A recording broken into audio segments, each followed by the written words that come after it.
Hey gang, what's up? Hope everybody's having a good day out there today, and welcome back here to another edition of Intuitive Angling. And as always, just much appreciated you guys making a little time to watch the video this morning. Today we're going to be talking about what I consider the most difficult thing to learn in bass fishing, but it's the most important thing for you to learn. There's not another thing in bass fishing that is going to help you catch more fish and have a really much more enjoyable time on the water than what we're going to talk about today. So before we get into it, guys, just a couple quick housekeeping tips. Just trying to remind you guys, it's time to stock up on the Blockout Old School jig. We got this is my favorite early spring color, early pre-spawn, like in February, the black and chartreuse model. I'll do some more tips and advice on trailers and stuff for it. But got them at Baitworks here in Springfield. I'll include the Blockout Old School jig link, and also I'll include the Baitworks tackle store link. Guys, if you haven't been to the Baitworks, it's the most incredible state-of-the-art tackle store. They got everything you could possibly use. They support the sport of bass fishing. I'll include the link in the description for both of those. It's a good way to support the channel. Much appreciated. Okay, guys, let's get into this a little bit here. First of all, what I'm talking about here, the only thing I can really compare it to is martial arts. I mean, you guys that have watched the channel, you know that I've been involved in kickboxing and karate, since I was in my early 20s, competed in it. And the thing about kickboxing and karate, it's not difficult. It's a pretty easy discipline to learn, once you get the techniques down and once you get the flexibility and know how to read your opponent. The main thing that it requires is just discipline and practice, but the techniques itself are really not that difficult. But recently, the last year or so, I started training in Brazilian Jiu-Jitsu. And guys, Brazilian Jiu-Jitsu is the most difficult martial art discipline that I've ever seen or heard or experienced in my life.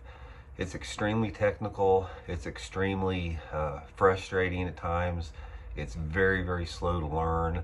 But the thing about it is it's the best fighting technique that there is. There's not another better fighting technique than Brazilian Jiu-Jitsu. I can assure you, I don't care how tough you are, how big you are, if you go up against somebody that is highly trained in Brazilian Jiu-Jitsu and you don't have that training, they're either going to put you to sleep or they're going to break one of your bones. One of the two. It's going to happen. So, but the thing about it is it requires a tremendous amount of discipline and patience because it takes a long time to learn, and that's why not many people do it, because it's hard. That's what we're going to talk about today. The thing I want to talk about today is one of the most, when I talk about it, it's a lot of people, they've zoned out and they don't listen to this. It's understanding bass behavior, mood, personality, and seasonal patterns. It's sort of all lumped up into that. It's not flashy, it's not glamorous, it's not like I can, give you some little key tip on a spinnerbait or something. Excuse me, guys, so getting over the sinus infection. But I can give you some little quick tip that, is highly received. But when you talk about something like bass movement and bass behavior, it's something that requires a lifelong study and discipline, just like Brazilian Jiu-Jitsu. That's why a lot of people zone out or they tune away or they're not interested in it. So what we're going to talk about here, I want to get into this a little bit. I'm going to give you guys sort of a foundation of it on why it's important. The thing about bass fishing, it's all about finding the fish. It's like catching the fish is not near as difficult as finding the bass. That's the big challenge in bass fishing, especially on the bigger lakes that you have. Now, if you're fishing a farm pond or a small lake or something like that, yeah, you can make a circle around the thing and cover everything. But if you're dealing with a larger impoundment, you have to be able to isolate those fish a little bit more, because the old adage that 90% of the bass live in 10% of the water is true. So one of the things that learning about bass movement behavior is it'll help you identify where that 10% of that water is, so you can spend your time completely in productive water. And that's the big difference between a really skilled bass angler and somebody that's not skilled or somebody that's learning. Is a highly skilled bass angler, right off the bat, you can give them a set of conditions. Like, you can give them the water temperature, the water clarity, the time of year, the type of lake that you have, and they'll be able to look at a map and they'll be able to point out exactly where that 10% of water is without even being on the lake. That is the key right there, guys. That is once you have learned it to that point, then you've become a long way in immediately increasing your success and having a lot more successful days than days that are not successful.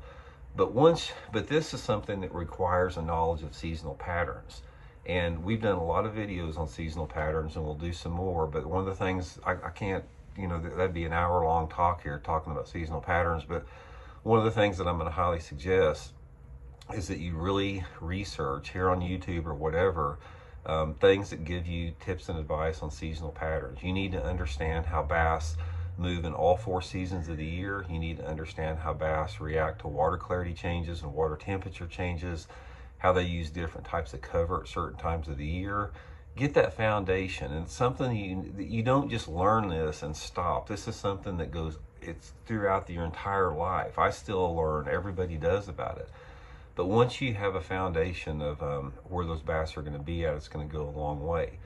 The next thing that you have to do that's right along in that area is you have to understand the mood and behavior and personality of the bass. Now, this is something we talk about a lot here on the channel. You hear me talk about mood and personality of fish a lot. And what I mean by this is once you have located the bass, you have to determine their mood and personality. And this has a lot to do with sometimes the bass's personality and mood is where they want to chase. Under certain conditions, under certain weather conditions, they're more aggressive and they're going to bite moving lures. In other situations like that, they're not going to chase. They're going to be tucked down, stuck down tight on the bottom, and they're not going to move very far for a bait. A lot of this, again, has to do with the environmental conditions like water temperature, water clarity, time of year, barometric pressure, all that type of stuff. But understanding how their mood and personality affects them within the areas that they're living, that not only gives you a starting point to where to look for the bass, but it gives you an idea of the techniques to use to catch those fish. And finally, along with that, is you have to understand how different variables change a bass's behavior day to day. Those variables can be endless lists. It can be fishing pressure. It can be your light intensity that you have. It can be the amount of humidity in the air. It can be the wind speed. It can be, weather patterns that bring in, lower water conditions or higher water conditions. It's a complex mix of things. And that's the thing about bass fishing. It's like Brazilian Jiu-Jitsu. Bass fishing is a complicated sport simply because you have an endless number of controlled and uncontrolled variables. It's the most difficult sport in the world because of the amount of variables in it. So from that standpoint, that is why you're always a student. Nobody is a master in fishing. Everybody is a student. Some people are a little farther along than others, but ultimately every one of us are students of the sport. So anyway, guys, the tip for today is try to discipline your thinking into tuning in to information like what I'm talking about here that has to do with the fish and understanding the fish and becoming a student of the fish. Don't spend as much time on your baits. I mean, there's so much on YouTube about, oh, here's the best baits for this situation, or here's the 5 baits that you need, that type of deal. Yeah, there's and I talk about that here on this channel. That is important. Don't get me wrong on it, but it is not near as important as building yourself a strong foundation of understanding bass movement, behavior, and personality. And like I said, most people don't want to do it.